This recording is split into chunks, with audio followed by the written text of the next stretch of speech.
Alam mo ba na ang isang Nobel Prize winner ang naging pinakamabangis na mass killer sa kasaysayan?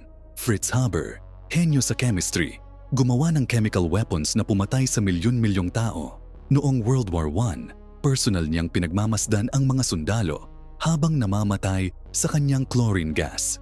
Nakatayo lang siya doon, nanonood. Ang asawa niyang scientist, hindi kinaya ang horror.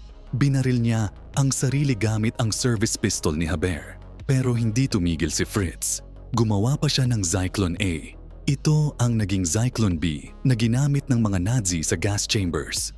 Imagine mo, ang taong nag-invent ng fertilizer para sa pagkain, siya ring gumawa ng poison para sa genocide.